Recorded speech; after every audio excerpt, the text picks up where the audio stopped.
soccer. Today's contest features the Big Red of Denison and the Polar Bears of Ohio Northern. And now for this evening's starting lineup.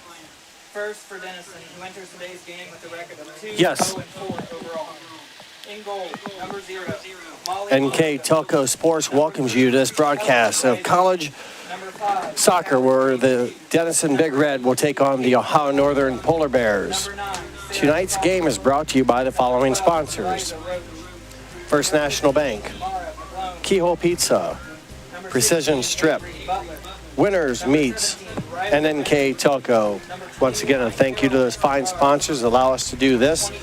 I'm Jeff Henshin. Alongside me tonight is Michael Laws for tonight's non-conference game with the Big Red and the Polar Bears, as the Polar Bears enter tonight's game with a record of 2-0-4 overall.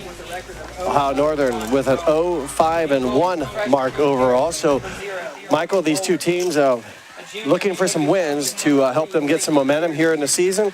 Denison with 2 wins on the season, but Ohio Northern, that 0-5 record, a little deceiving. They lost their last 3 games to very good ranked teams. Absolutely, yeah. They were competing in a lot of in the Capital Invitational, losing on a penalty kick to Christopher Newport out of Virginia. Losing 2-1, and also going through a lot of transition. Both teams new head coaches this year, so a lot of transition, especially getting ready for their conference season here, which starts on September 30th for both Denison and the NCAC, and of course ONU and the OAC. So they've had a great ONU's had a great reputation of bringing in quality opponents and taking them on, especially here in this non-conference, getting ready for OAC play. Yeah, good point with both teams, new coaches, and kind of more of the oddity is for Ohio Northern, as we will take a quick break, though, and we're going to pause for the national anthem here on NK Telco Sports.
Okay.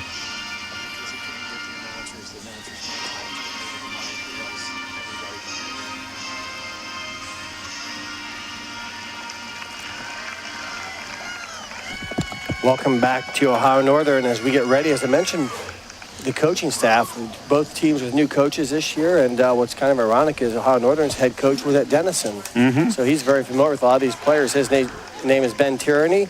In his first season, and for the Big Red, Sarah Brink. While we have a moment here, Michael, let's go through our keys of the game, brought to you by Keyhole Pizza. Yeah, first of all, for the Denison Big Red at 2-0-4, as we mentioned earlier, keys from Coach Sarah Brink, competing for 90 minutes, keeping the ball possession, and lots of communication. And for Ohio Northern? Ohio Northern and Ben Tierney in his first year, 0-5-1, as you mentioned earlier, organizing and keeping their shape and making sure that they stay composed on the ball and also competing for the entire 90 minutes. Thank you to Keyhole Pizza sponsoring our keys of the game as we're getting ready here. Before we have the opening touch, let's go through our officials tonight. Michael, you know them. The center judge is Noah Matos, yeah. Robert Hope, and James Karminikan. Yeah, Karminikan, and yeah, very established group. Noah, very much in the pro system, so we got a really good crew tonight to take charge of this one here at ONU and Denison. So Matos will be the center official, and then the line judges or the offsides officials are Hope and Karmikin. As we get ready here, again, non-conference soccer between Denison out of the NCAC, North Coast Athletic Conference, and Ohio Northern out of the OAC, the Ohio Athletic Conference.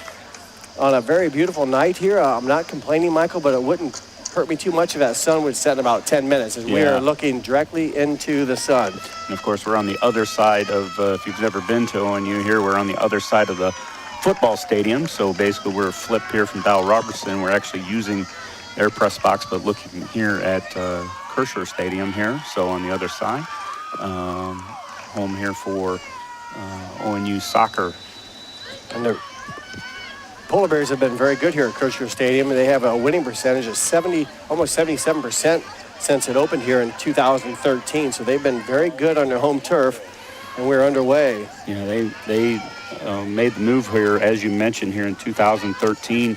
Had the grass field not too far from here, making the move here to the turf in this facility. And, really after the men's 2012 national championship appearance, was able to get this facility here and keep moving. And moving their program forward. Very nice facility it is, as we're underway, as I mentioned, the first of two 45-minute halves. And right now, trying to keep some composure there for ONU right now. They're playing in the back. Looks like they'll be playing a 4-4-2, standard 4-4-2. Talking about the shape of the ball, did go out of play there on the far side. At least our far side would be the near side.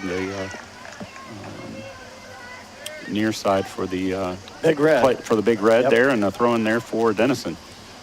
The keeper for Ohio Northern is Morgan Moeller. She's in the fluorescent shirt, as you see her in between the pipes as Denison goes to work. And Northern will do the best to kind of clear it, and the keeper will come up and get it. So Ohio Northern really yet to be on offense. They'll get a chance here maybe with the roll in by the keeper, and back to work they go now on offense, trying to advance it into Denison territory for the first time here early in the first half. ONU's had possession, but been really going backwards, has not been able to really create anything to go forward yet. So still keeping possession of the ball. Ball's been out of play on both touch lines. I mentioned Morgan Moeller, the freshman keeper. Other starters, I'll go down the number list here. Number 3, Elizabeth Pierce. Number 6, Emma Bowman. Number 8, Claire Wiseman. Number 10, Alyssa Beckett. Number 13, Emma Cook. 15, Haley Cannon. 16, Kira Keyser. 18, Libby Johnson. 21, Kate Helton. And 22, Bree Strauss, the starting 11, again, for Coach Ben Tierney in his first season. And I'll run down the Denison starters here as they look to attack, but the pass over played, if you will, and their starters. Their keeper is also number 0, Molly Noga. Number 3, Ellie Reiser. Number 5 is Callie Davis. 8, Kate Dalamente. Number 9, Sarah Solinger. Number 12, Eliza Roach. Number 15, Mara McGlone. 16, Avery Butler. 17, Riley Brinley. 21, Caroline Gerard. 22, Sophia Connell, the starting 11 for first-year head coach Sarah Brink for the Denison Big Red. Yeah, long-time coach there retiring, and Coach Brink taking over. Same case here with ONU, with long-time coach Mark Batman taking over the job at Division I University of Toledo. Yeah, former coach for Denison was Gail Murphy. She had 26 seasons of head coach, a very impressive 68, almost 69% winning percentage in those years, 26 seasons.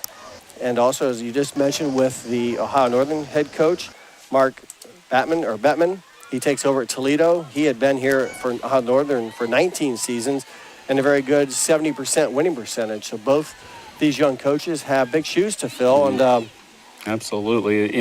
Both programs in great shape. Of Denison with the NCAC, always competing for the NCAC, and usually a lot of crossover between these two conferences, especially in non-conference play, because obviously because of logistics. Yes. That they can book a lot of non-conference.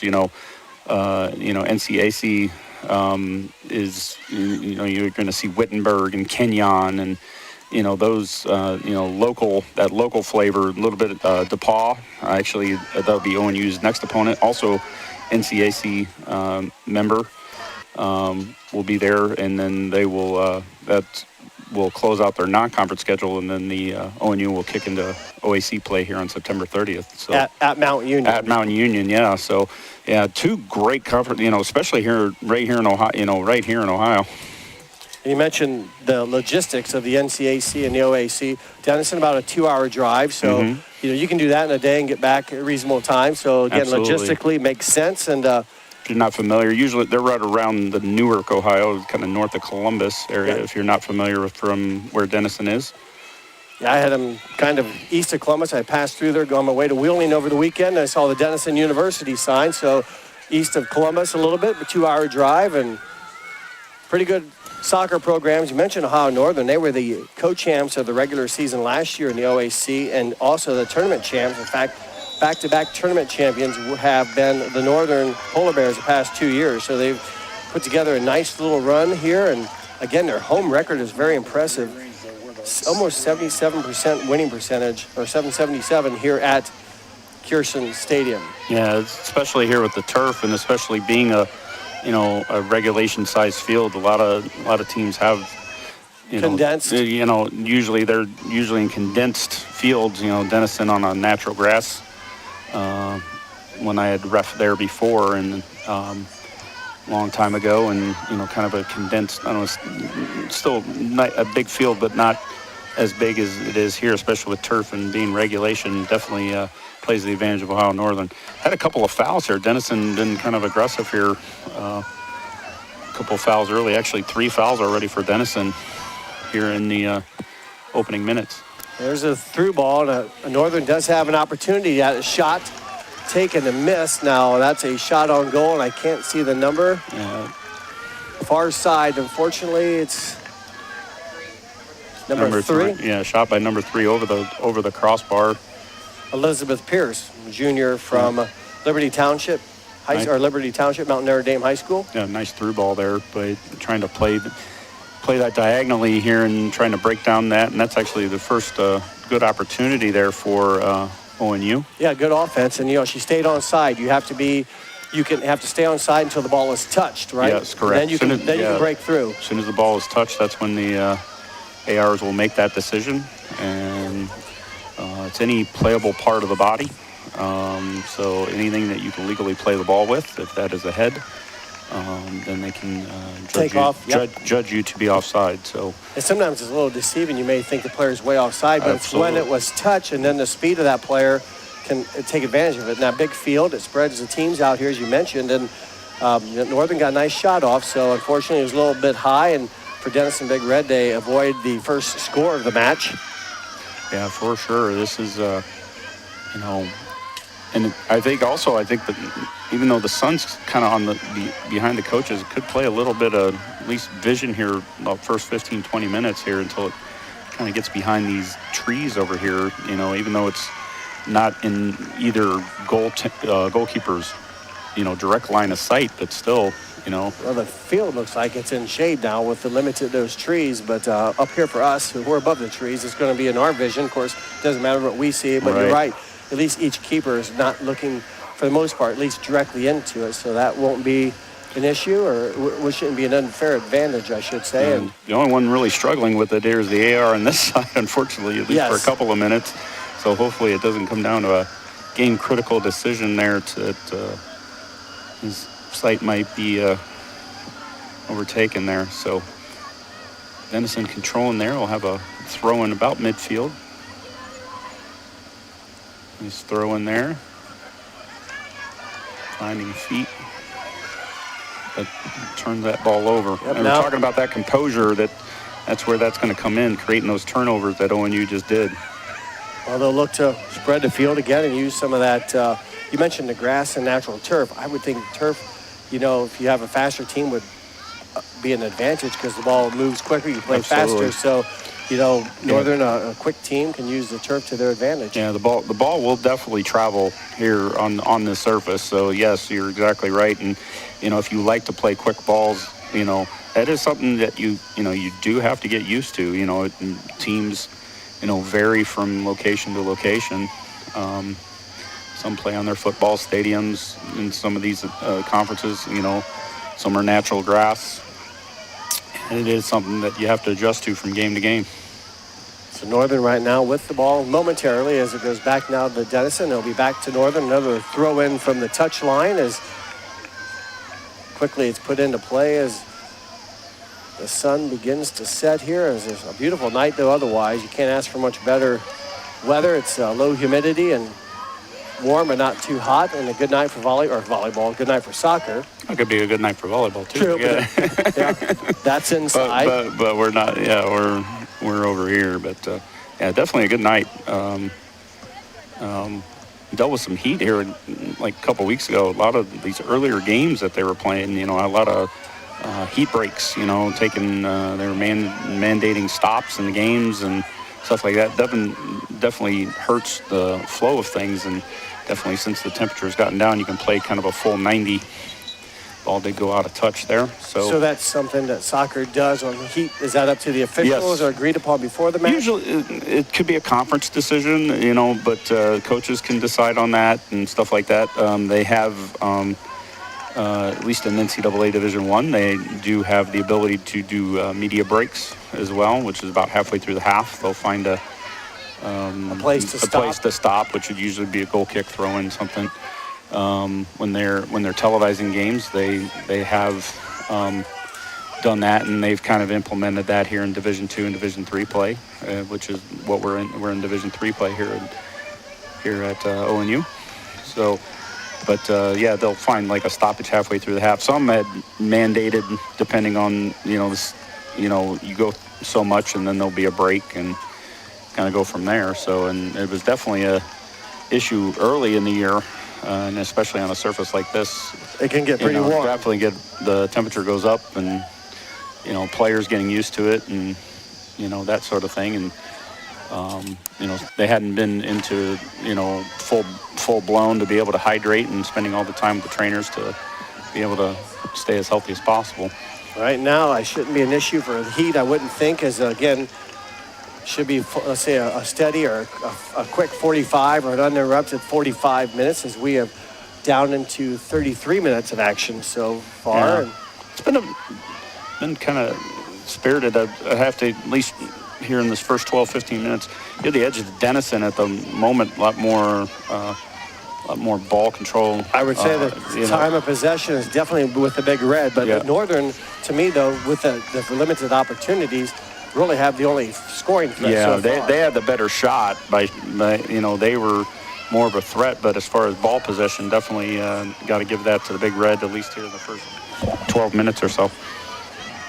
That shot on goal was by Ohio Northern's Elizabeth Pierce. She's a junior. Right through ball there. And that one too much? Yeah, a little too much. And just like you had mentioned, I think the turf played a little bit into that. So. Keeper Molly Noga with a pickup. She's a sophomore out of Springboro, Ohio, and went to Archbishop Alter High School with a goal kick there. No, that's not a goal kick. That would be a punt. Yep. Punt, yep. Yep, goal kick will be the one when they're set down. Yep. So that's we call that either a punt or a distribution. So. Well, Northern a chance here inside the 18. The shot just over the crossbar. Yeah, another shot there. Creating some havoc there with a nice pressure, making the defender give the ball up there, and deflection going right there to ONU.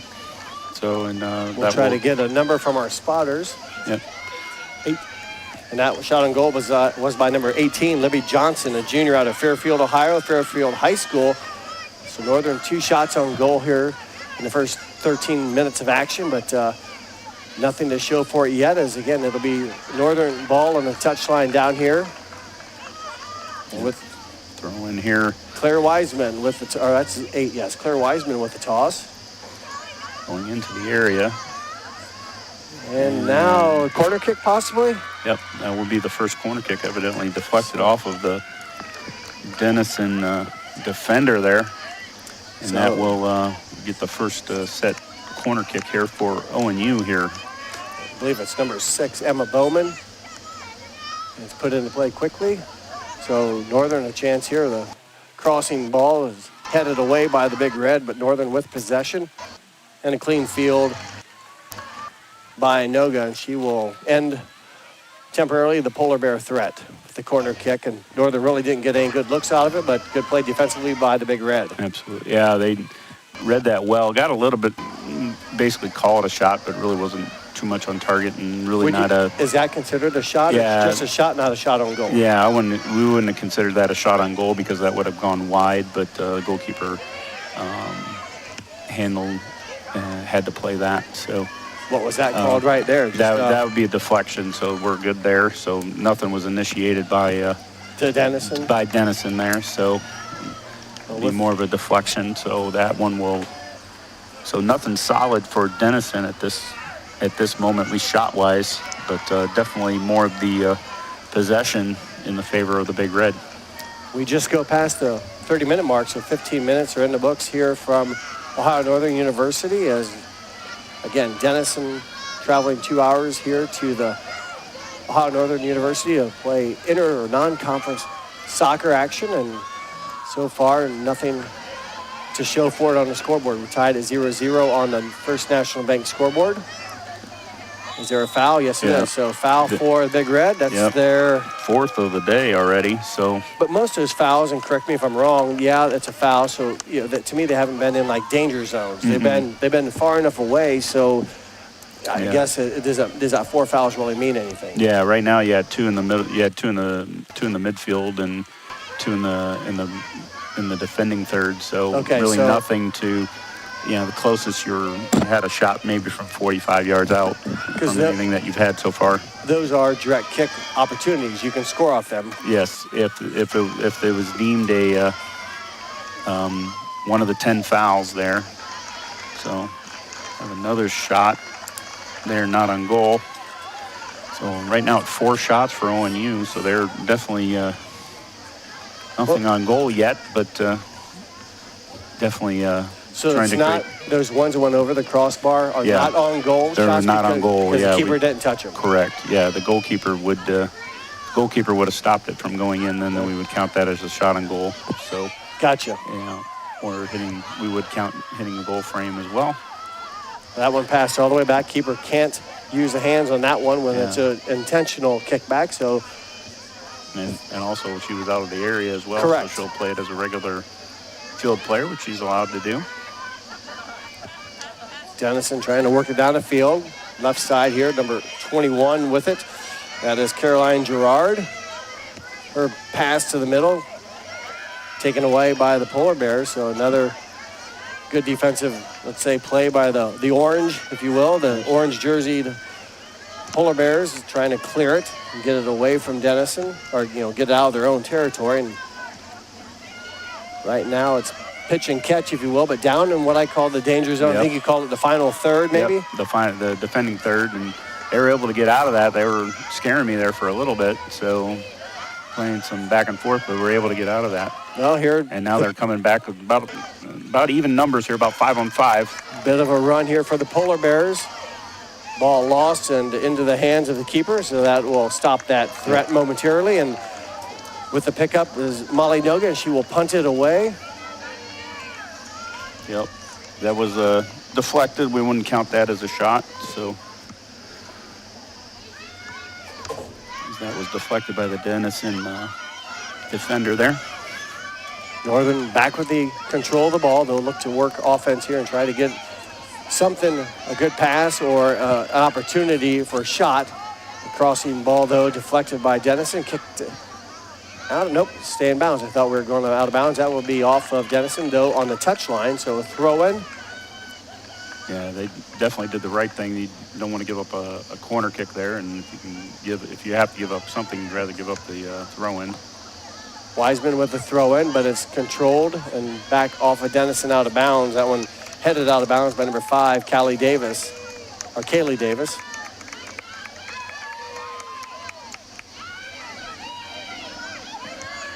Northern control the ball now on the Big Red side of the pitch. And that one sails out of bounds, so change of possession, a throw-in.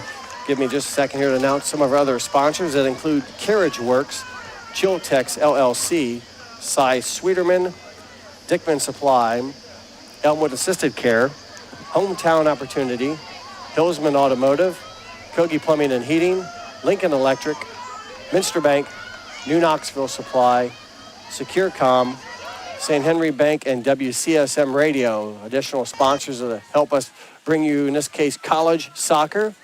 And we're pleased to do that and appreciate our sponsors that help us do this and bring these collegiate sports to your house.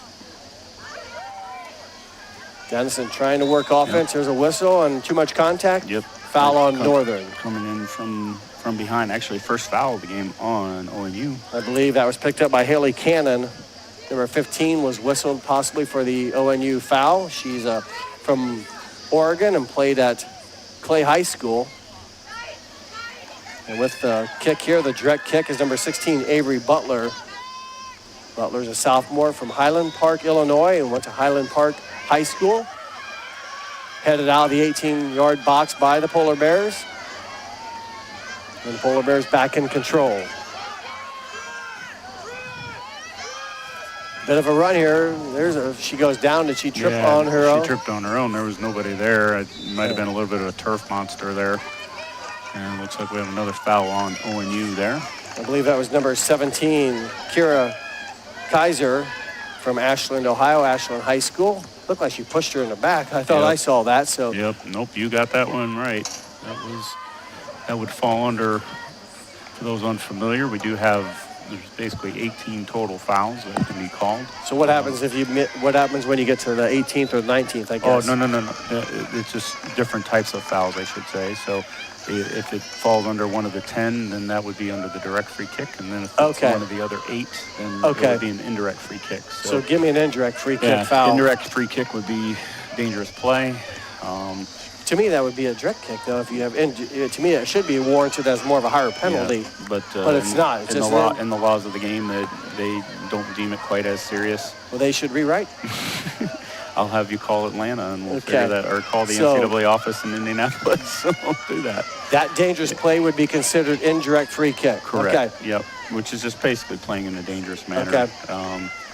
What's a more common direct kick? Just like we saw there, pushing? Handling, pushing, holding, all fall under the direct free kick fouls. And then if you do have a foul that occurs inside the penalty area with a direct free kick, that's where the penalty kick would be assessed. Would be assessed.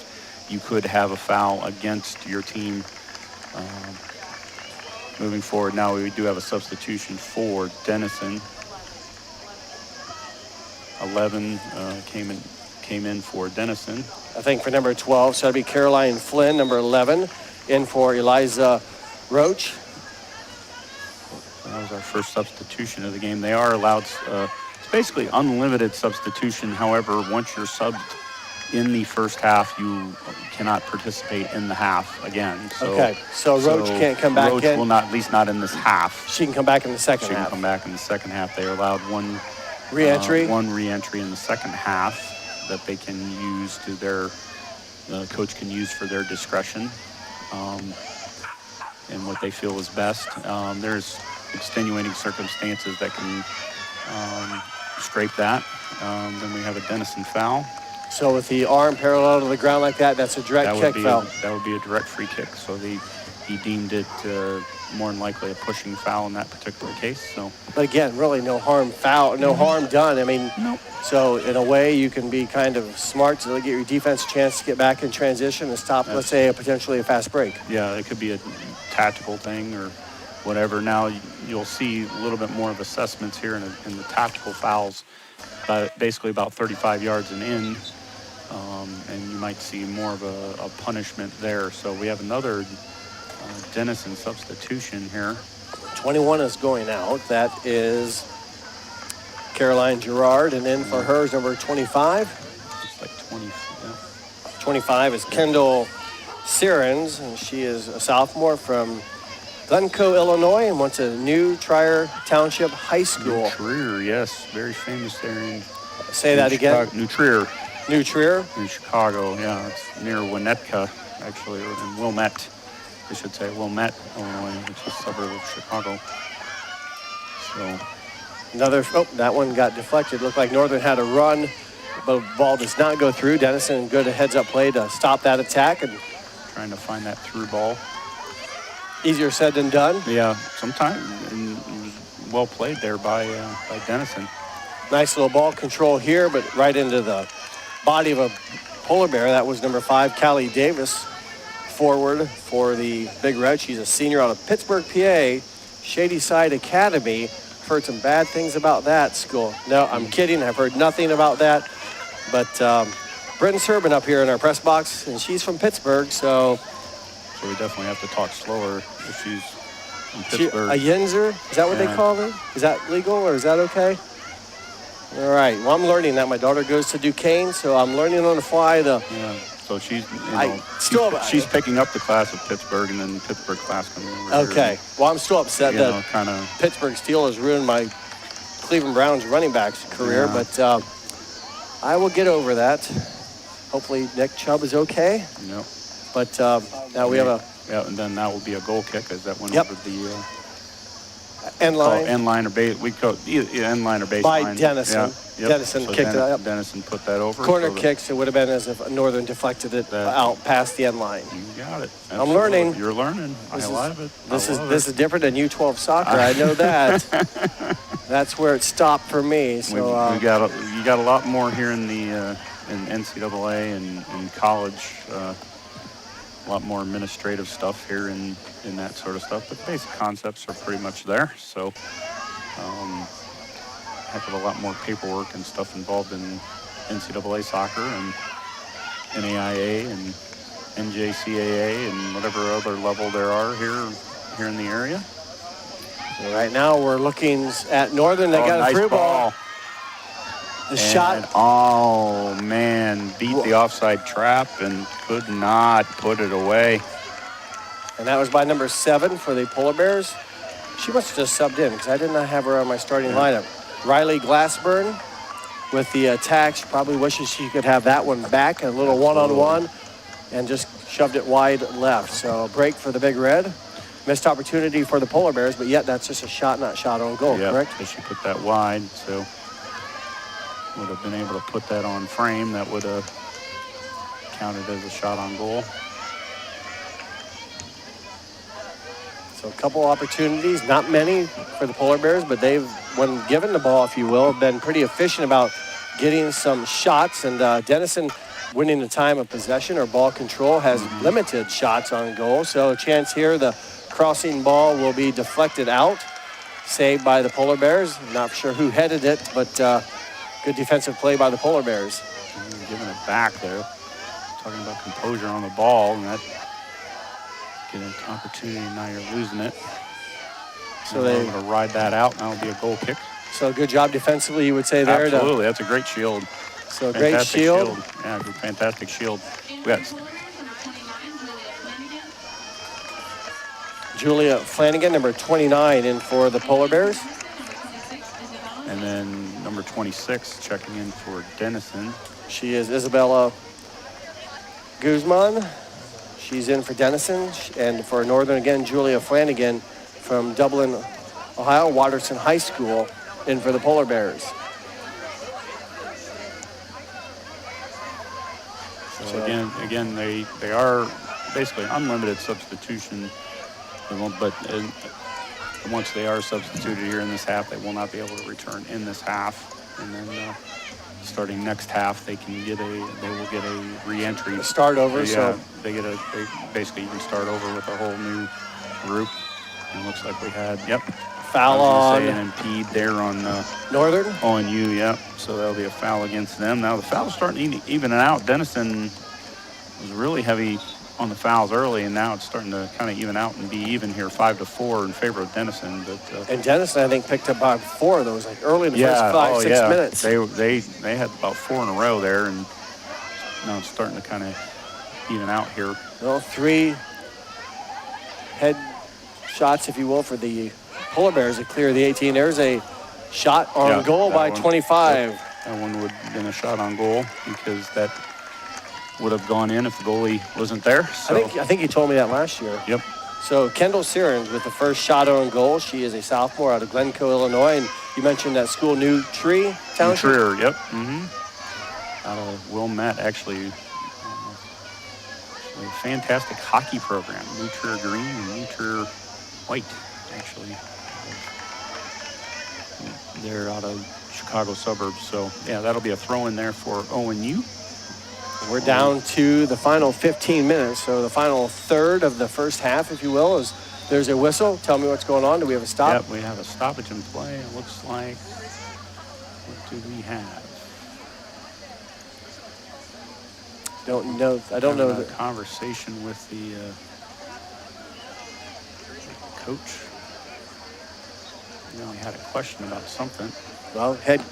Or actually, it was actually they ended up calling a foul there on Denison. Okay. So must have been about that before the throw-in. So yep. the foul happens, and Northern now on the run. And again, nice through ball off of the leg of a polar bear. So is that a shot on goal? That one would now be a shot on goal because that would have gone in. So. And that went off of this girl right here, number 18 maybe, or 14. Yep, I believe it was number 14 that took that shot. So. Jill Newland, number 14. She snuck into the game. I didn't have her down on the starting lineup, but she's now playing. She's a junior out of Marshallville, Ohio, Smithville High School.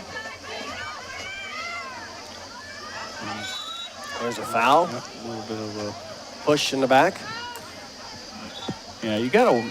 Usually the refs will try to let that go depending on how the result is and kind of how the player is reacting to it.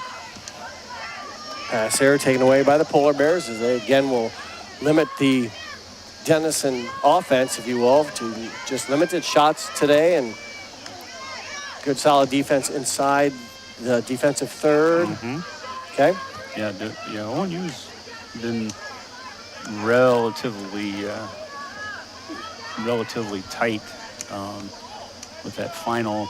Even though Denison's had the possession to give the ball away here. Kind of a bad touch for the Big Red, and Northern, at least right now, flipped the field and a chance to go to work on offense. Find that. There's nice a shot. Yep. Number 10. Another shot on goal there for ONU. Nice turn, especially top of the area, about 25 yards away.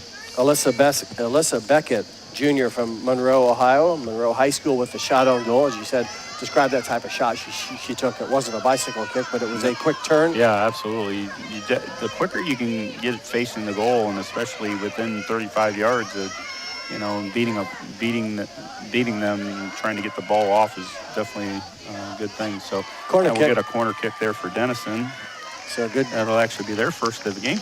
Number 25 there, Kendall Sirens, did a nice job kind of almost purposely maybe deflecting off of the Polar Bear defender, and they will have their first corner kick. Have another substitution here for Denison.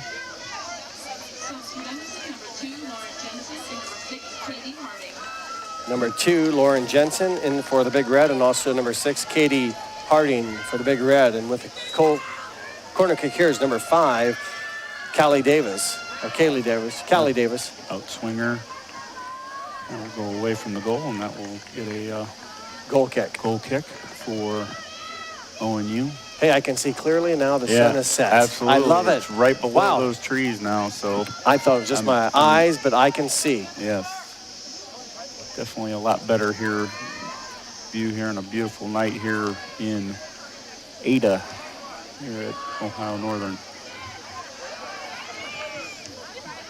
But yeah, ONU, I think, is feeling good about the opportunities. Might want to feel a little bit better about the possession, but definitely had the better of the strike, at least the better of the goal play and shots so far.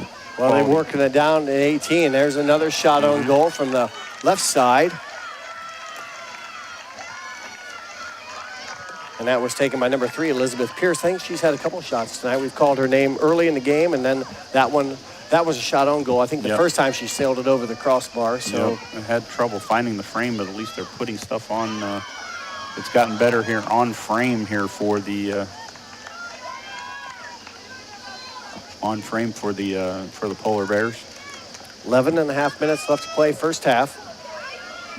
Again, Northern coming in tonight, a little bit of a deceiving record at 0-5-1. They've played some very good competition their last 3 games against number 3, Christopher Newport out of Virginia, number 2, Carnegie Mellon out of Pennsylvania, and number 25, Mary Hardin Baylor out of Texas, losing 1-2, 0-4, and 0-1. So a couple of close matches there, but very good competition their past 3 matches, and looking for a W here against a good Denison program that has overall leads this series. Head-to-head, they lead it. I think it was like 11. Let me check my notes here. 11-5-3. Denison leads the all-time series, 19 matchups. And depends when it started, either 1997 or 98. I found conflicting information on each team's website, but Denison leads the overall series 11-5-3, but Northern has been good lately. I believe their record here in the past 5 is 4-0-1. 4-0-1. So they've found the keys, if you will. Here they won last year against this team, so they've been able to get the Big Reds number, but right now we're scoreless as we approach the final 10 minutes of the first half. Common opponent for them, actually. Wittenberg is ONU playing them to a 0-0 tie in their opener, and Wittenberg is a member of the NCAC, which is a number 12 for the Polar Bears, Alexa Clampett, and number 24, Chandler Clark. They'll check in here for ONU. And well, it's nice you get to do that. I mean, a lot of the girls get a chance to play. Absolutely. You know, it's a good way to rotate through, and no one's done yet because we're still in the first half. So everyone has a new life in the second half. Absolutely, yeah. You're not limited in subs like you are in the pro game. So. And you can't foul out. Like basketball, you got to be careful. You pick up some cheap ones, you're on the bench. But here it's, in your words, it's basically unlimited, I guess, until you maybe get flagged for a red card. Until you get a card if you're dealing with that. And right now we haven't had anything really making us card worthy until we get into something maybe like a professional foul later. But right now we've been pretty even here. Just some common fouls here so far. Yeah, I haven't seen or noticed anything flagrant, if you will. So it's been another substitution for Denison. A lot of people getting in action. It's number 14, Maddie Greenstein, in for the Big Red. Yeah, I think you're going to see a lot of that, especially here, especially getting ready for. You really notice that with this type of play. It's usually conference play and non-conference play, and this is kind of where you're trying to work everything out and really want to be humming by the time you get into your conference play. And you really notice that first month, most of these are usually non-conference games, and then trying to get your rhythm, and then basically the month of October and November, heavy conference play. Well, battle for the ball on the far side, won by the Polar Bears. A crossing ball. Nice pass. I didn't catch who it was, but I know number 10, I believe, shot it. And that just sailed over the bar, yeah. And that was unbelievable. That was not be able to finish. Basically was unmarked there in the middle. All I had to do was swing down. It would have been a 1-0 when you lead. Missed opportunity for the Polar Bears. Number 10, Alyssa Beckett. Again, great chance. Tough break for her as Northern though keeps possession here, at least down near the Big Red goal, and it'll be out of bounds. A goal kick coming up for the Big Red. Yep, driving that. Really, those outlying runs, they're trying to play it wide, have been really working the flanks pretty well. A little bit direct. Been able to play a couple of balls over the top. Had one on a no off, beating the offside trap, and just couldn't find the trigger. But definitely picked up here. Starting to swing ONU's way here with the play here as the half has progressed. And we're down to about the final 7 minutes. And Northern trying to cash in on some of these opportunities that you mentioned as of late. Some good quality shots, but nothing to show for it. And Denison will go to work here near midfield with the throw-in on the far side. Denison, again, coached by first-year head coach Sarah Brink. And for Ohio Northern, first-year head coach Ben Tierney, and he was with Denison last year. So he told me, he goes, I know a lot of these girls. He recruited most of them, so he was familiar with many of their athletes. As both these young first-year coaches have big shoes to fill, and veteran coaches that left their school previously. There's a shot high. Over the bar. And that was taken by number 20, I believe it was. Was it 20? Get my numbers here. 26. Isabel Guzman out of Lake Forest, Illinois. That shot had a lot on him. Again, just how high is the crossbar? 8 feet? Yeah, you're 8 foot by 8 yards is your goal, which is 24 feet. So 8 by 24, and she probably sailed out about 10 feet. So you got it. In perspective, a basketball rim rim for basketball, but not for soccer. Basketball rim is 10 feet off the ground.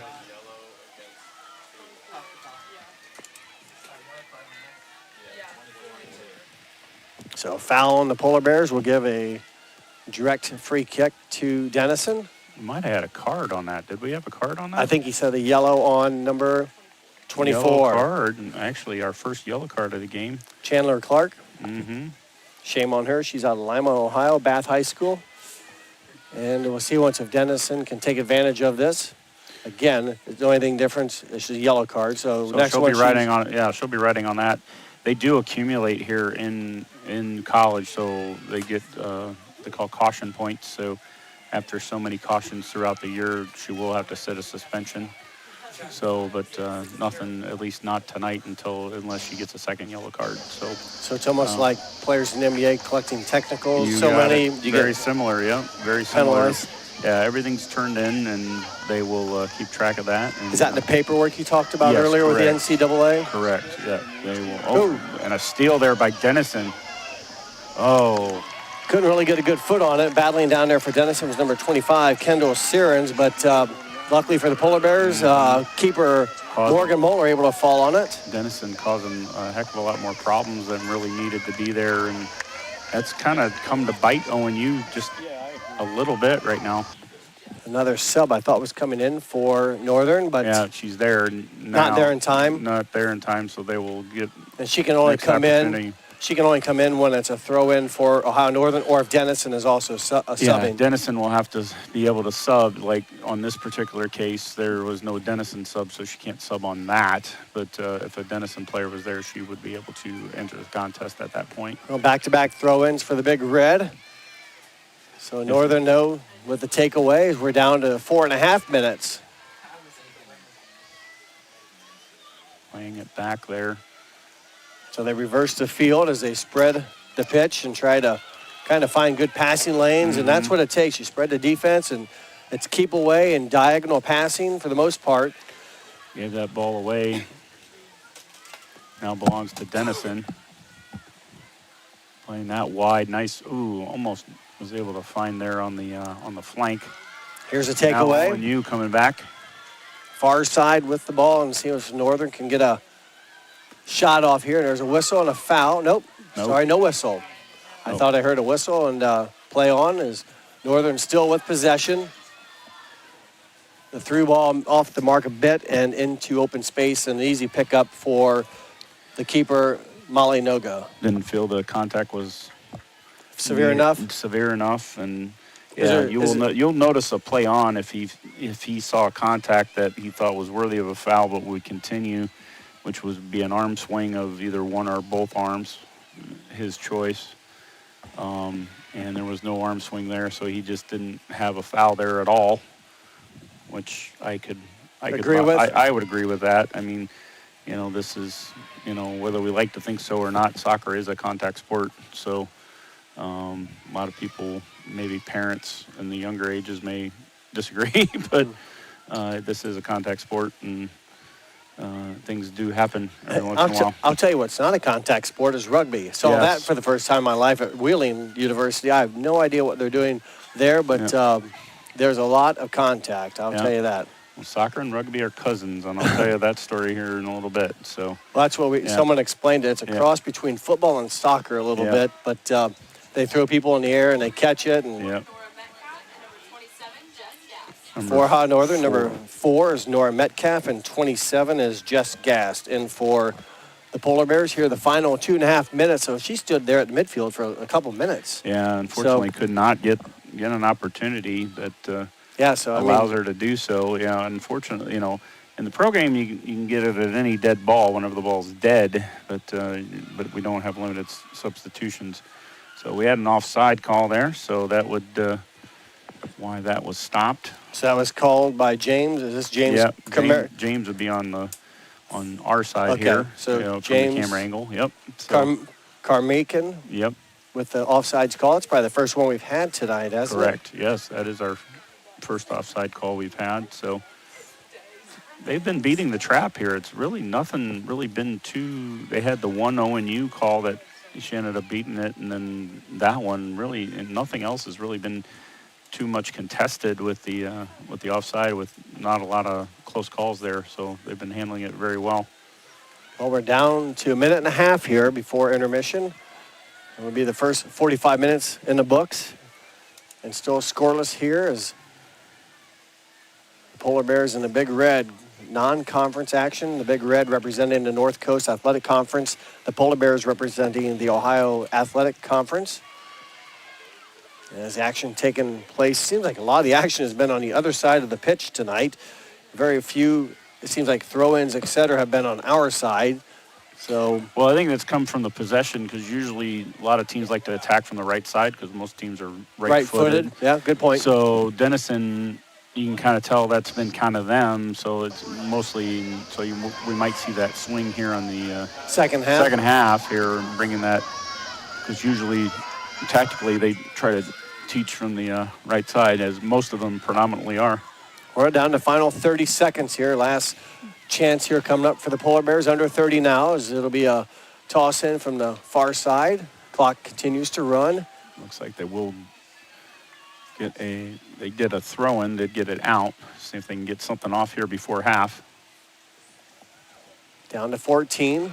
And it looks like it's going to be free ball to the backside, and midfield action is probably where the first half will end, and it will. We have 45 minutes of college soccer in the books here at Ohio Northern. Denison and Ohio Northern tied at 0 goals apiece, so we'll take a break. When we come back, we'll have second half action. You're watching college soccer on MK Telco Sports. At First National Bank, we are working hard to make your life a little easier. With products like Card Valet, an app allowing you to control your cards with real-time notifications, transaction restrictions, and spending limits. The ability to access your money through 55,000 all-point ATMs across the country, surcharge-free. Live customer support when you need it, and online and mobile banking, allowing you to gain access to your financial information wherever and whenever you like. First National Bank, making your life a little easier. Hi, I'm Mallory. My grandpa's been making the world's worst pizza for 30 years. That doesn't look like the world's worst pizza. Grandpa, I know why they call you Chunky Bob. It's because you use chunky ingredients on your pizza. Of course, it's not because I'm fat. Grandpa, this is the world's best pizza. Keyhole Pizza, come check Grandpa out. Dine in or carry out. Together, we are family, working safely for our loved ones. We are problem solvers who challenge the status quo and drive improvement. We care about our customer relationships. We stay true to our values, caring and respecting one another. We embrace change as we journey through our career. We are Precision Strip, the world's leading processor of rolled steel and aluminum. Precision Strip, doing the exceptional.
Welcome back to Ohio Northern University here on NK Telco Sports.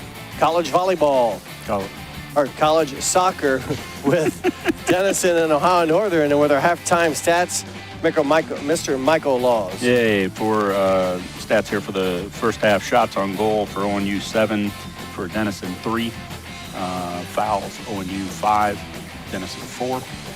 Corner kicks 1 each. Noticeable 1 yellow card that was charged to Ohio Northern in the first half. And no goals to show for it yet. Yeah, limited offensive action. We've had some shots, not very many, but no one has been able to put it between the pipes. And second half action underway as the teams switch ends. And Northern here will now go right to left. They're in the orange jerseys. Denison, white tops with red shorts. As again, we're underway here with college soccer. We'll get it right. I about said volleyball. I'm so used to doing volleyball I know, and you're basketball. so used to being over in the gym over there. I get it. So, but no, this is entertaining. It's been a learning experience. And again, a lot of knowledge from Mr. Michael Laws next to me, a college, or I should say general soccer official. Was a college soccer official for 20 years, actually. So, worked with actually 2 of the 3 of these guys at one point or another in my career. So, long time ago. Many pounds ago as well. So. Well, this is a little bit easier sitting up here calling the game versus running up and down the pitch. And absolutely. It's a lot more fun, and I can be a little bit more analytical up here. So it's all those years have paid off for you to now kind of give us a different view from this point of view from up here upstairs. As again, a lot of knowledge and kind of particulars that the general person may or may not realize or know, as we'll try to fill you in as we go. And right now we have a throw in from the deep corner. Way deep there on the... It's about as close as you can get without being a corner kick. Denison with a throw in. And there's a foul on ONU there. Too much contact, and Denison with possession here as they again will try to work it down the pitch against a pretty solid defense tonight, judging by the shots they've taken and shots on goal. It's in that category, at least Ohio Northern would win the battle, but right now that's not what counts. It's what gets it between the pipes and into the net. Yeah, possession had definitely been in favor of Denison, but as far as opportunities, a heck of a lot better for ONU in that first half, in my opinion. A lot more, obviously, with the 7-3 shot differential from the first half there. I had the ball out of play there, so that'll give the ball back to ONU in the throw in front of Denison's bench.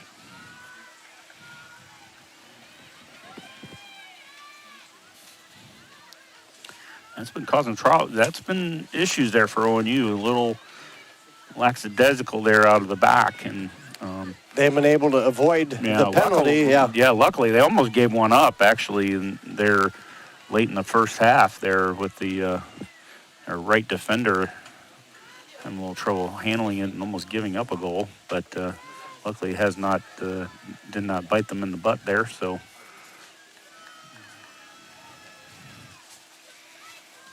Denison, again, coming into tonight's game, 2 wins, 0 losses, and 4 ties. So they've been competitive in many of those matches. No losses, per se, on the season. Ohio Northern, 0 wins, 5 losses, and 1 tie. But I mentioned those last 3 games against top-quality teams against... The trip to Texas and, just a lot of good quality. So really nothing to... really hang their head about some of these qualities. And they've all been tight matches. They haven't gotten blown out of anything. With the exception of Carnegie Mellon, I would say. But everything else, they've been in about every other match. So Carnegie Mellon's always been quality. So throw in for Denison as they go to work here as we just started the second of 2 45-minute halves, and Northern with the possession now as they will advance it across the midline into Big Red territory and off of the foot of Pierce, and right back to Denison it will go. Yeah, definitely possession. Definitely could have done better there, but going to try to make up for it here.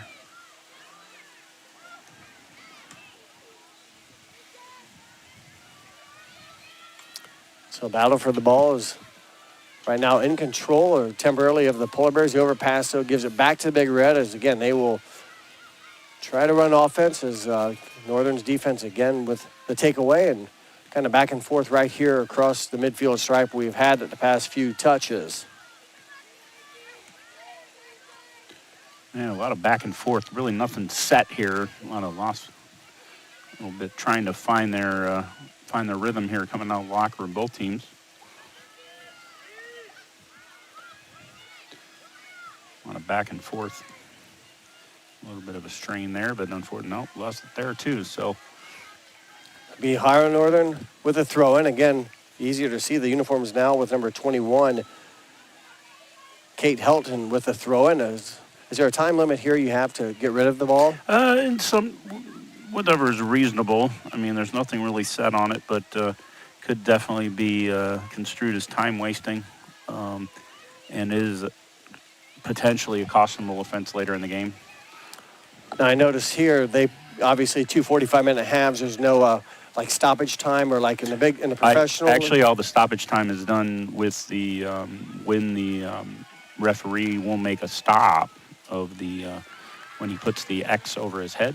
Okay. That will stop the actual clock, and he will stop for cautions and anything else, goals and anything else that needs to be. So that'll be a corner kick there for ONU and their first corner kick of the half.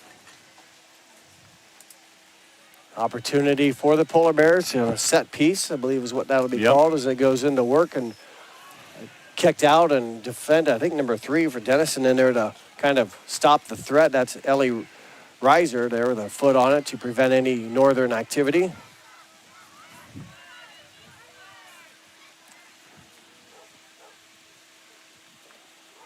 So Denison will get a free one there. Yeah. Kind of a, well, I won't say desperation, just kind of a slim chance here. Gave it a good kick and it sailed wide right. She swung way away from that and wasn't even close. That was by number 21, Caroline Gerard. But yeah, she had a hard time even swinging around to even get that even close to frame. So Northern with the ball across the midfield. Over the top.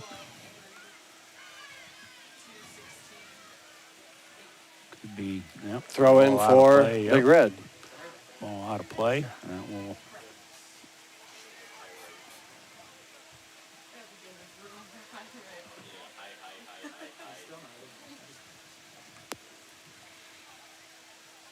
When you're trying to keeping possession here a little bit better.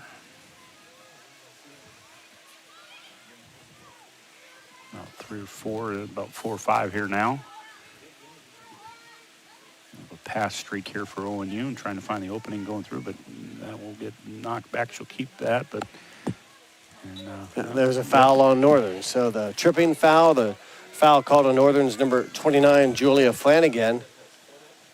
So that'll give the free kick, but again, kind of way far away from the goal, not probably a scoring opportunity as it could be. Yeah, definitely. I mean, you definitely could have a caution there depending on how violent the action is.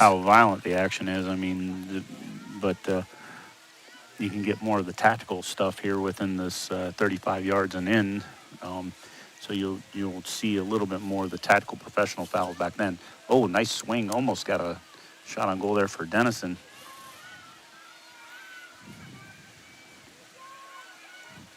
So work to be done for the Polar Bears. They try to clear it and avoid any, let's say, deflection or cheap goal here as they've done a pretty good job. Other than the one miscue, they kind of relaxed days ago. I believe the mishandling of the ball a couple times, but Denison not able to be taken advantage of. And yeah, Denison's not kept the possession very well, at least out of this second half. They were doing really good in the first half and actually controlled much of the possession, but have not been able to find it here much in the second half. ONU, at least here in this first 10 minutes, seem to have kept the ball here a little bit better.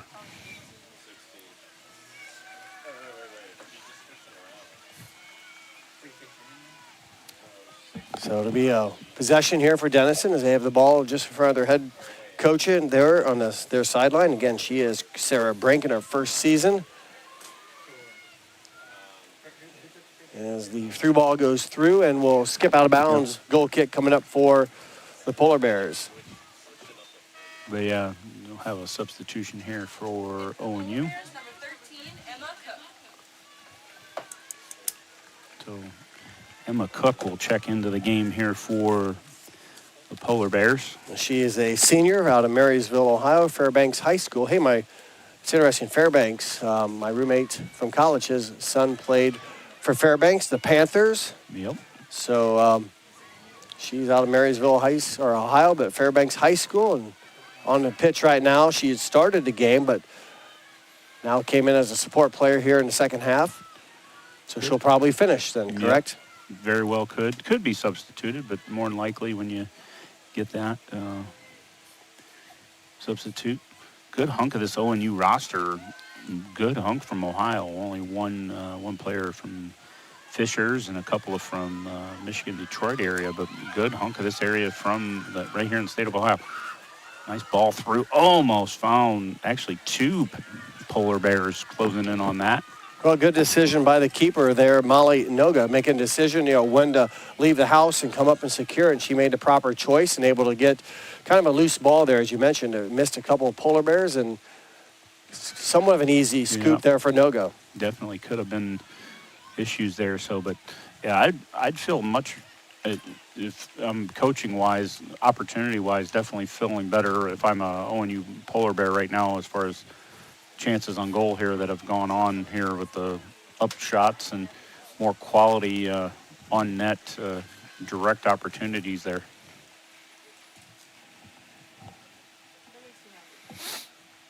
So those will be down deep here for ONU. Riley, I can't. Riley. And it'll be a throw in there for ONU, but trying to find the area, trying to cut across there. Find it, shot. Hey. Oh, outside of the goal, yeah. I saw the net flinch and flip, and so opportunity. Definitely good shot, but right outside of the frame there for ONU. Probably one of the better opportunities here of the night, actually putting something on frame and actually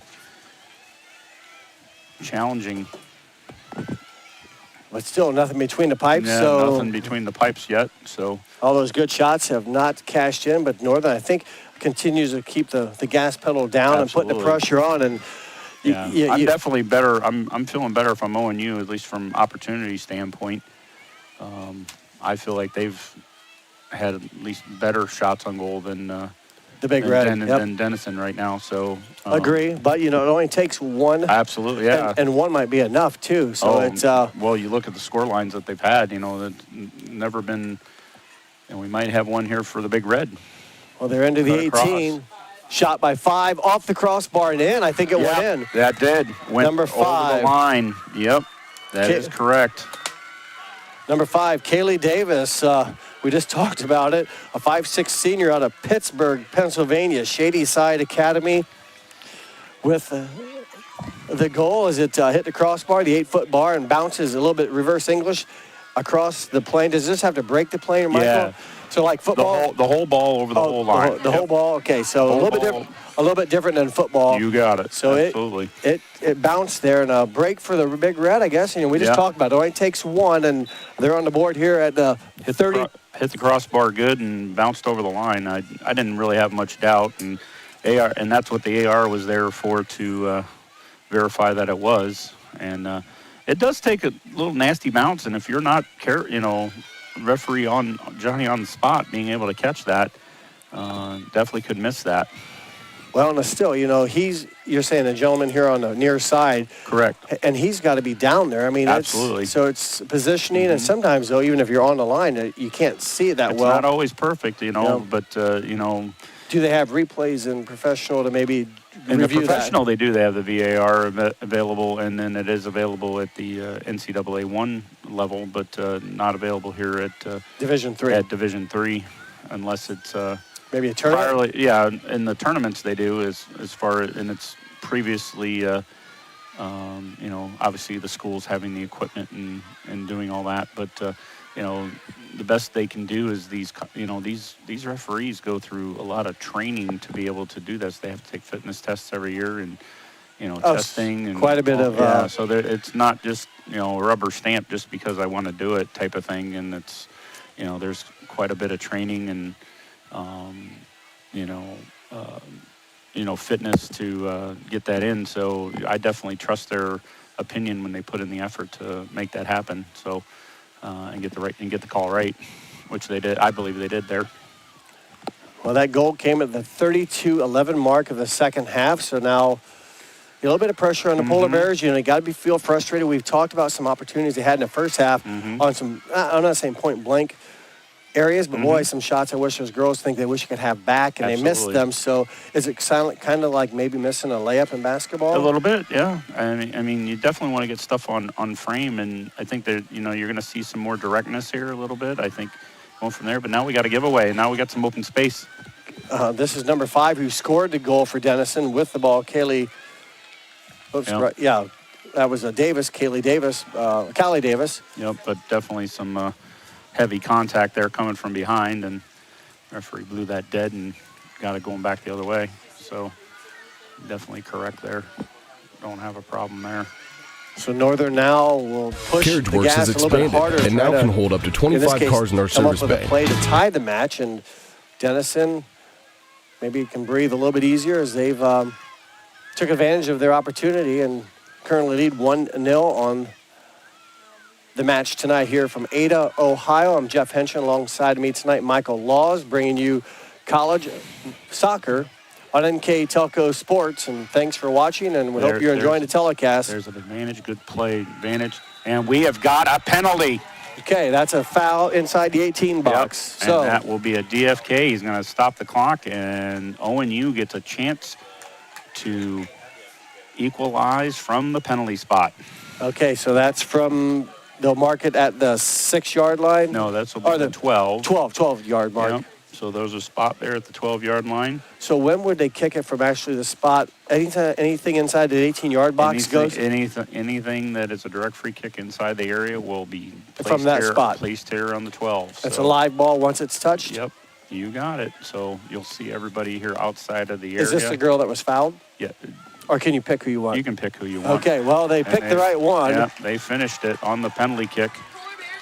Number 13, Emma Cook with the tying kick. And Emma Cook from Marysville, Ohio. And we just talked about her, Fairbanks High School. So that was your friend there. Yep. So absolutely. So the Panthers of DeBanks is what he called them. So Emma Cook, senior, with a goal.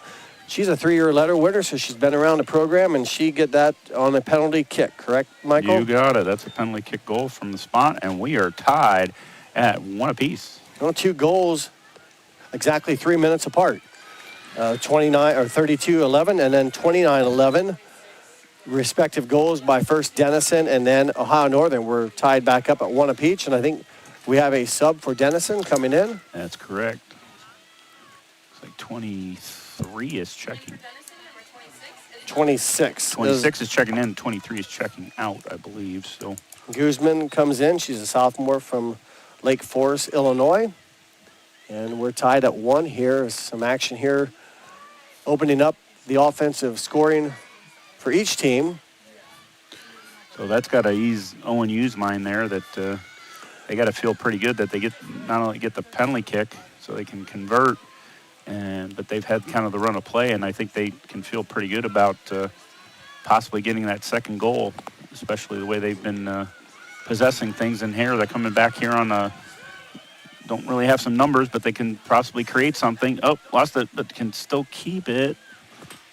Well, defended nicely by the Big Red, at least momentarily. Numbers have evened up. Big Red with a few more. There was a high shot. Boy, good leg. I believe it was by number 10, Alyssa Beckett. And she whipped that one from about probably 40 yards away. And pretty good length on it. And, one thing with girls with the crossbar 8 feet, I'm not saying they can't, but, there's some times if you can't reach 8 feet, there's nothing to do to defend it. It's a free shot. There's nothing you can do to stop it. Absolutely.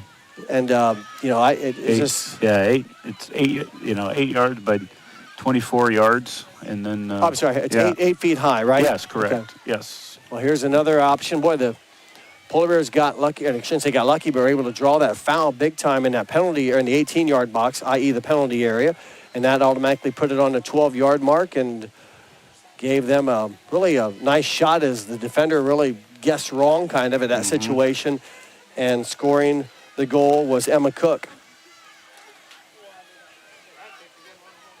So, yeah, ONU's got to feel real good about that, especially I think they're attacking. Foul? They have a foul, yep. Had a foul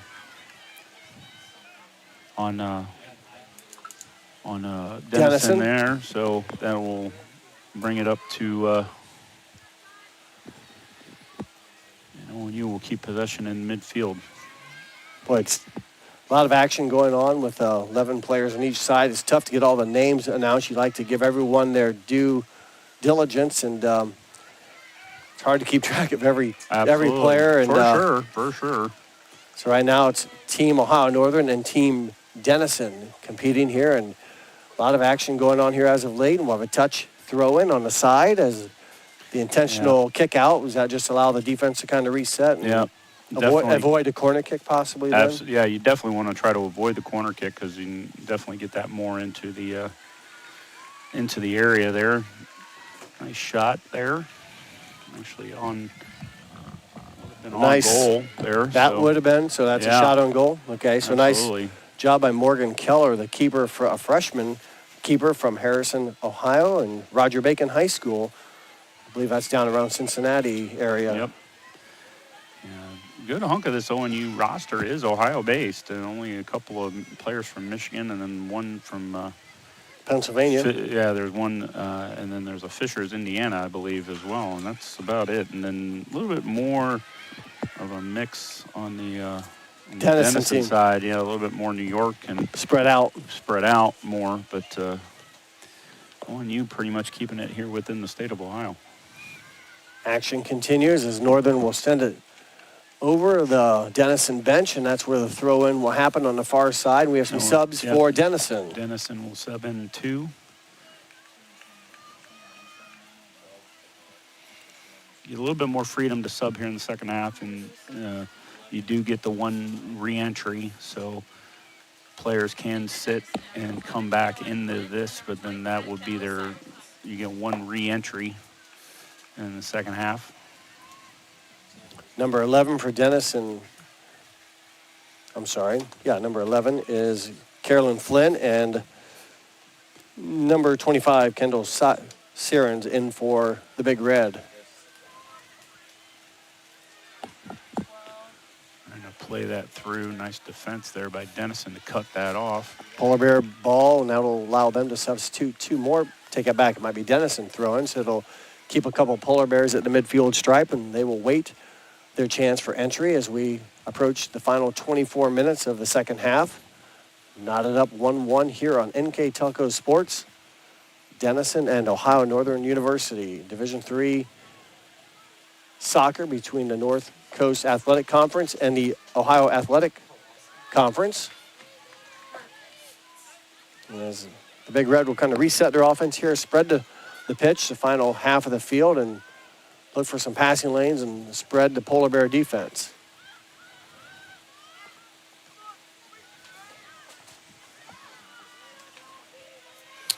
Action right now across the midfield. Again, Polar Bears trailed 1-0 here in the second half, came back 3 minutes later with a penalty kick from Emma Cook to tie the match at 1-1. And play it across there, can't find her.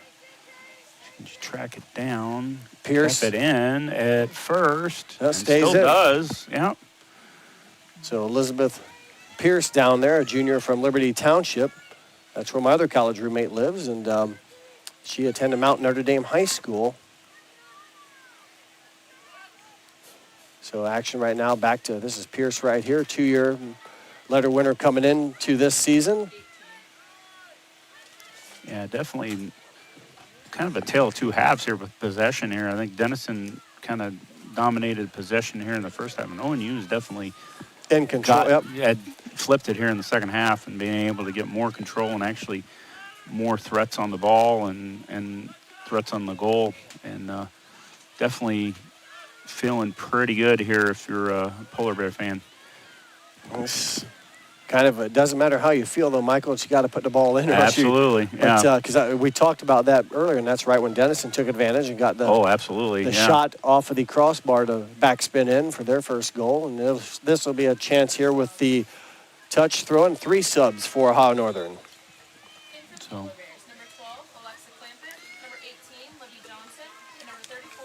12, 18, and 34 will be checking in for number 12 is Alexa Clampett, number 18, Libby Johnson, and number 34, Lindsay Polowski.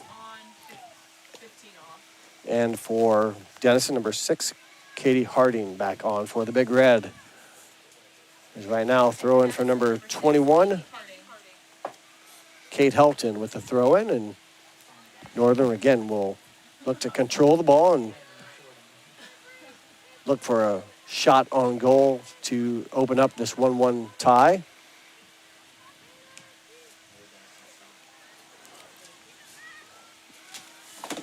Northern, this home field was opened up in 2013. A new stadium was opened. They've been very successful here. I mentioned earlier, winning nearly 77% of their home matches, and look to pick up a W tonight against Denison, who traveled about 2 hours east of Columbus area. And good matchup between these two teams. As Michael said earlier, league play for both of them begins September 30th, end of the month. And then they will have their conference schedules that they play and wrap things up, at least for Ohio Northern, early November with the OAC. I should say end of October is when the OAC tournament. So Halloween night, they'll start the OAC tournament. And in for Denison is number 14 is Maddie Greenstein. And number 7 for Ohio Northern, Riley Glassburn. Glassburn out of Delaware, Ohio, attended Olentangy, Berlin. There's an area where if that's Olentangy, they've got about 4 schools down there, don't they? Orange. Olentangy, Orange, Berlin, Liberty. And I believe they just added another one, actually, now that you... I put you on the spot. Yeah, I know, but I got 3 of them. I did, so... Well, maybe there's only 3. I thought it was 4. Oh, nuts. The original? Oh, the original. Mm-hmm. I think that there is an Olentangy on itself. Okay, so those would be the 4. Olentangy on its own, yes, I believe. That is your 4th. You are correct. So, and then it's Liberty, Berlin, and Orange. Action now on the far side with a throw-in in front of the Denison bench as we are 19 and a half minutes remaining in the contest. So I'll put you back on the spot here. What happens at the end of this one? It's one. This will actually be a tie. Okay. This will end as a tie. We used to have overtime. We used to have overtime in college soccer, but they have eliminated that mostly for health reasons and things of that nature. They'll have the overtimes in tournament play when need be, but we go 90 minutes and we are done. Okay, so here in college soccer. So, we used to have overtime periods. We had longer periods, and we had 15. We had 10s. We had sudden victories, non-sudden victories, and they just eliminated that. So it's all done. So I wondered. I'd seen some scores, and I noticed these teams have ties tonight. And then in professional, you see teams winning by penalty kicks or. Absolutely, so there's all sorts, and I've also seen where, like I said, they have sudden death overtime, and they have overtime where you play, even though you score, you still continue and play the full 10 or 15 minutes. So. Correct. Yeah, it just depends on what they've got going on, but they'll do something within either their conference tournaments or their within the NCAA tournament. They'll have a tie-breaking procedure of some sort. You need to do something to declare a winner. Yep. So, they had a common one had been 2 10s, and I believe they had stuck with that in postseason now, but that was what it was in the regular season, was playing that. So what are 2 10s? You'll play 2 periods of 10 minutes. So no matter what the scores after the first one, you're still going to play the second one. So that's the way they had it, and then they had done them as Sun and Victory as well. So at one point, and had changed the rules and done that, but have not gone away from that. So yeah, this will, if it goes a tie, we'll end at a tie if it will stay there. Well, we've got 17 minutes plus some seconds here to find out if we're tying or got a winner here. A lot could happen yet. I mean, we had 2 goals scored within 3 minutes of each other. So, again, it just takes a breakdown on maybe the defense, maybe a lucky bounce also would help. But these teams are looking for that advantage and trying to work the offense and basically want to make sure they have control of the ball and not give up a cheap one on a poor pass as such. And unfortunately, like that, and ball trying to keep possession, and anything leaving the ground has not been staying in very much, unfortunately. So a couple of. So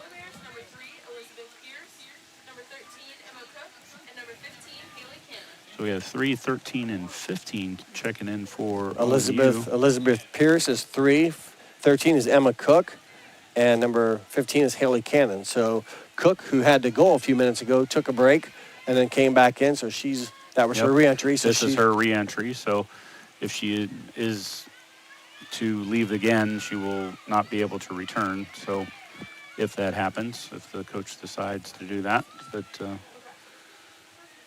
that is their decision. Now that it's their prerogative, right? Their prerogative, yeah. And it's injury or whatever could cause that as well. There is some extenuating circumstances, yellow cards and stuff like that, but we can discuss that if that doesn't materialize.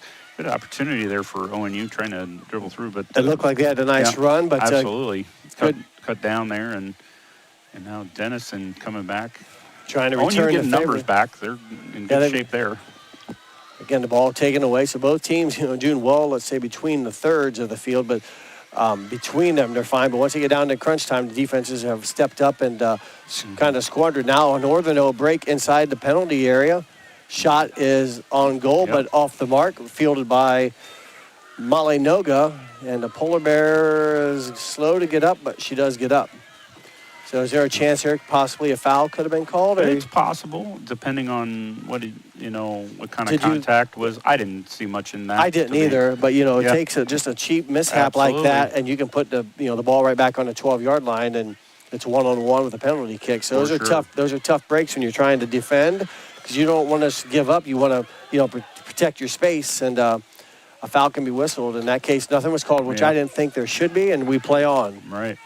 And these guys communicate, too. The referees communicate. They have usually wear headsets and things so they can communicate and give their opinions on things. And is that why sometimes you might have a delayed whistle? It depends. Yeah, it just really depends on they just want to make sure they get the right, and they don't mind a couple of seconds to make sure we get it right. There's a whistle. Looks like we have a foul on Denison there. A player for Polar Bears is a little bit slow to get up. I wonder if it was the same player that was down just a possession to go. That maybe not. It's hard to tell. But when last time they had a shot on goal, I thought the Polar Bear was late to get up. And yes. Yeah, a little slow there. So they're going to mark where the ball is supposed to be. And what's the distance from there? 10 yards? It'll be 10 yards. And then actually our referee tonight has spray on him. So and most of them are starting to go to that. So that will versus what? Just not using it.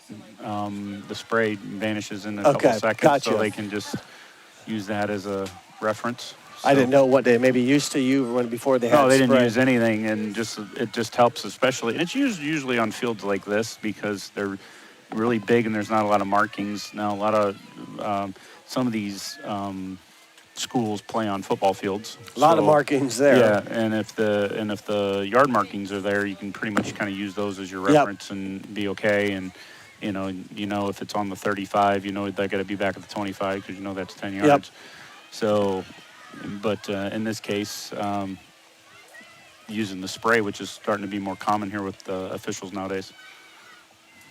Haley Cannon kind of down in no man's land. And we got a throw. Yeah, it is a throw-in.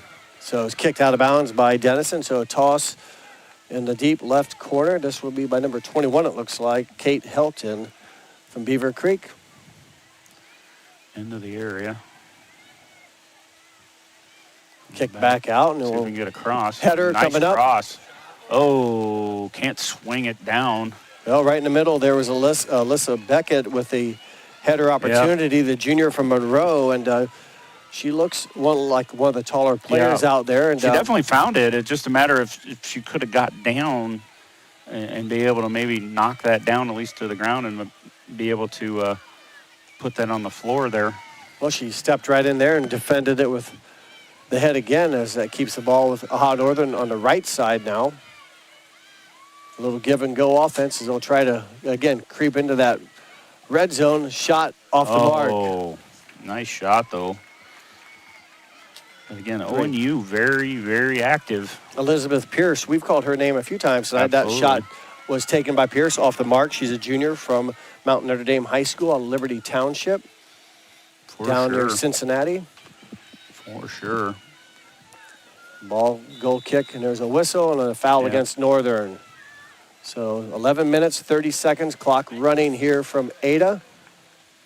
As 2 goals have been scored, one by each team in the second half here. 32-11 mark, number 5, Kaylee Davis, and at the 29-11 mark, just 3 minutes later, on a penalty kick, Emma Cook, number 13 for the Polar Bears, tied it up at 1-1. And that's where we sit. It'll be Ohio Northern throw-in.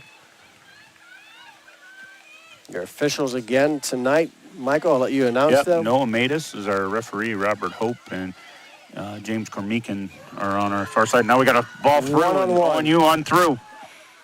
And she will finish, and it takes the lead. Well, we mentioned her name a few times, and number 3 comes up big on the one-on-one ball. Elizabeth Pierce at the 10:45 mark. So good job by Pierce, kind of getting the reward after being close a few times tonight. Puts the Polar Bears on top 2-1.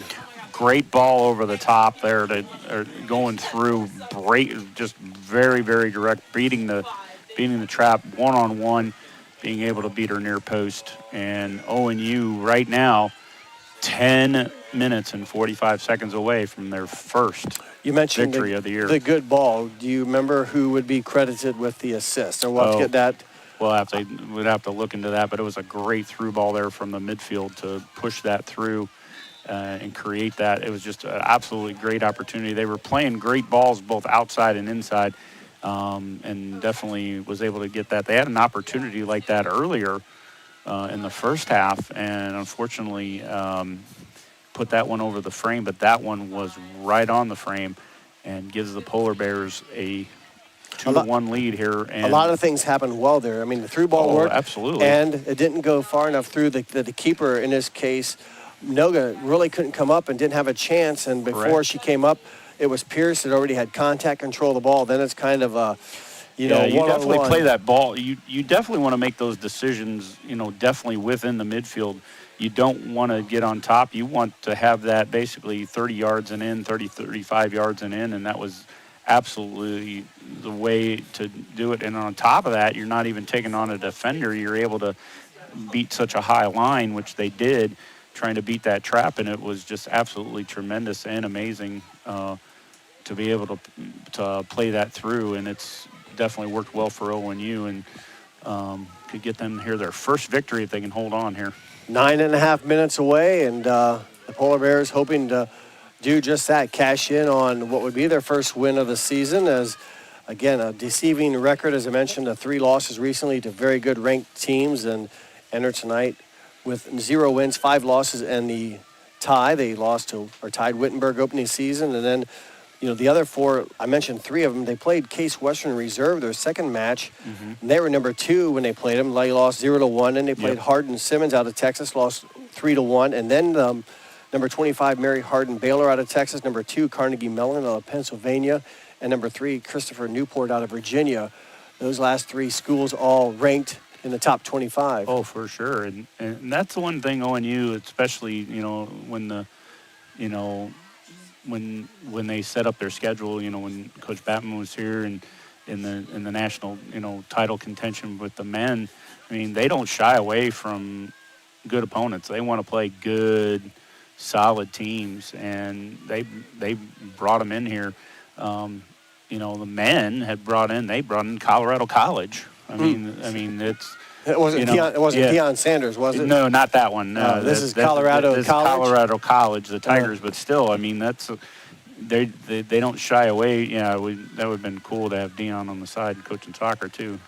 Be like I'm sure he could Ted motivate. Lasso I'm over sure again, that he could motivate as well on the soccer as a soccer coach. I don't know what he knows about the game, but I'm sure he could motivate you. So, for sure. So definitely, Buffalo fans definitely liking that right now. But yeah, they definitely don't shy away from the talent, and you can definitely tell by that schedule played in here. Nobody there for Denison. Yeah, there's like a lot of orange shirts, although it's still kind of in the danger zone. Denison still seemingly has possession, control of it down around.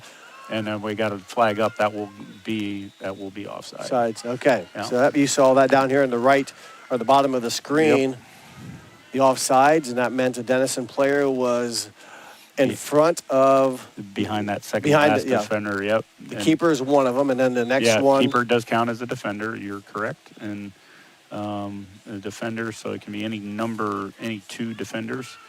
And then that becomes what they call offside, is what they call it. So not offsides. A lot of people call it offsides. It's offside. So, singular. Yeah, singular. Yes. I was one of those people. I'm positive. It's okay. It's okay. It's no problem. Yep, in for Ohio Northern is number 29, Julia Flanagan, of Dublin, Ohio, Watterson High School. So, Polar Bears still work to do. Denison still time to tie the match up here. They trail 2-1. I think they're going to try to get the subs in now, because what they'll have is they'll have a stoppage. What will happen is if they are substituting in the last 5 minutes, the clock will stop. Okay, my next question was, boy, you do that enough, you can really chew up some clock. Absolutely. The last so if they're going to make the subs, they're going to try to get them in as quickly as they can. Okay. So basically what they are going to try to work to do it now. If they absolutely have to make a sub, they will, and the clock just stops. The clock will stop, that'll be that's something they do to kind of avoid the delay of game. The delay of game. So basically, if you're a team in the lead in the last 5 minutes and you substitute, they will stop the clock. Last sub for Ohio Northern that did come in was number 27, Jess Gast, out of Perrysburg, and. I got like every town I name, it's like I've got a story behind it. Absolutely. You got all kinds of them tonight. Perrysburg, we're talking tonight. That's where had our first girls basketball GBA tournament that we played with, and a couple of members of that team now play basketball here at Ohio Northern. So small world, but a lot of conversation on these communities. Did you pick up who came in for Denison? Denison was Sophia Connell, number 22.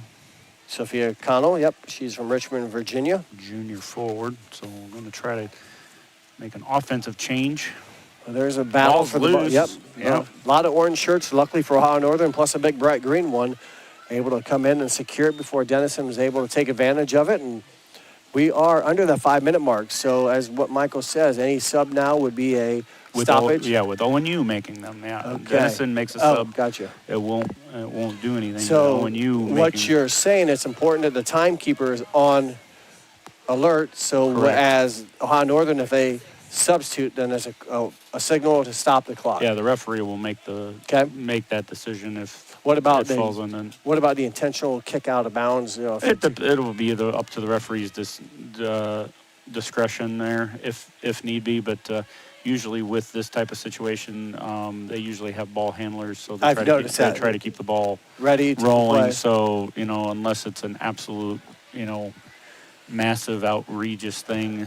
You mentioned delay of game about putting the ball back into play, and I thought I saw like a national women's soccer team where the keeper was whistled for something about not getting it. Yeah, the goalkeeper goalkeeper gets 6 seconds to distribute so they the ball, do have a time. So that very well could have been the case there. Yep. Mm-hmm. So what is the penalty for that? That would be an indirect free kick. So, so you get it from there, but someone has to touch it before it can score. You got it. Absolutely. Or you have to kick it to a teammate or off somebody. Another player has to touch it. Gotcha. There's another save. Oh, nice run there. And Denison almost had an opportunity to be able to try to get this tied. Morgan Moeller there to secure it. And if she doesn't get it, you're right. Who knows? There's a great two Denison players right there putting it through. But, the goalkeeper does have 6 seconds to distribute the ball. So that very well could be dealt with.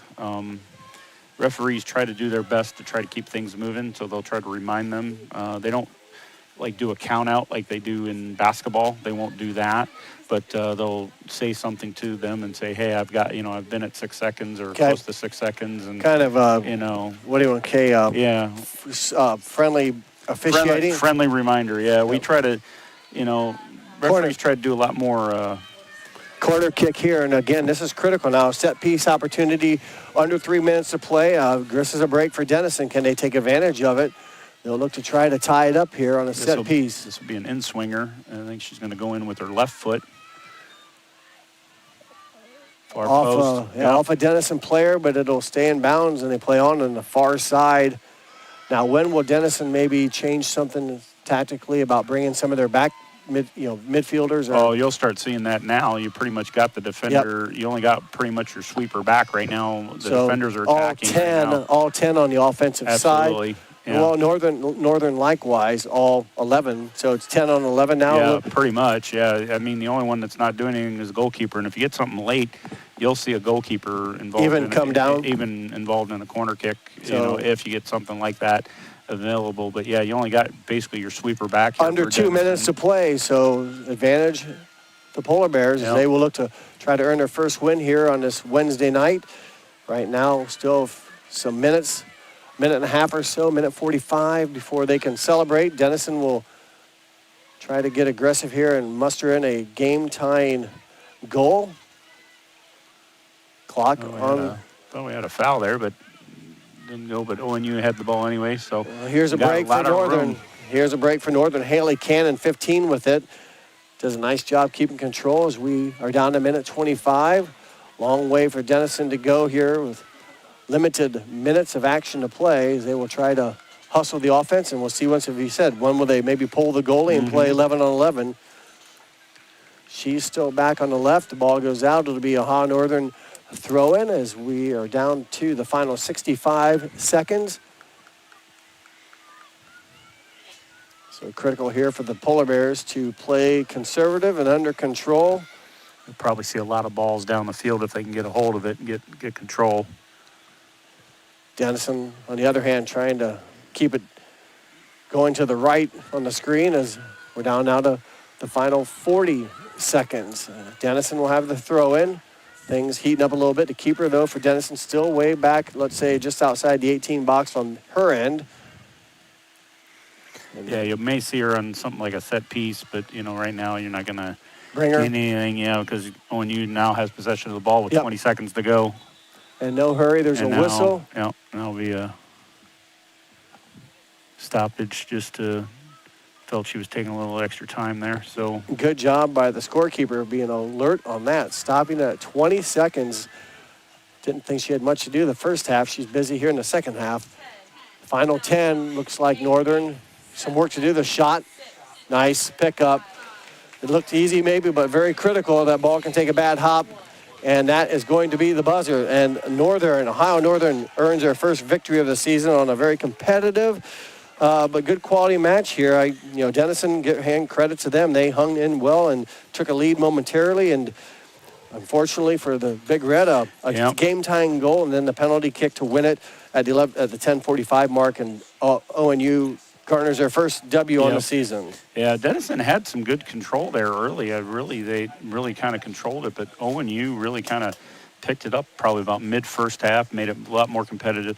This was definitely an ONU second half by all means, possession-wise, and not only garnering the penalty kick, but the great goal there and getting their first victory of the year, and should be very, very proud. We'll take a quick break. When we come back, we'll have game stats and wrap things up here from Ohio Northern. You're watching college soccer on NK Telco Sports. CarriageWorks has expanded and now can hold up to 25 cars in our service bay. CarriageWorks thrives on customer satisfaction. We accomplish that by providing top-of-the-line technology. CarriageWorks now uses a laser beam system to measure down to the millimeter of factory specs to better service you and get you back on the road. CarriageWorks has a brand new top-of-the-line paint booth that uses waterborne paint. There's no job too big or too small for CarriageWorks. We're certified collision specialists. Come in and see us today. The Hometown Opportunity Platform is exceptional. It is focused, laser focused on the careers in our 4-county region. 100% of the time we go to Hometown Opportunity. We've had great success from a handful of applications when we need them, as well as a recent one where we had 67 applicants. Honestly, it's a competitive advantage. The Hometown experience has been everything I could have dreamed of and more.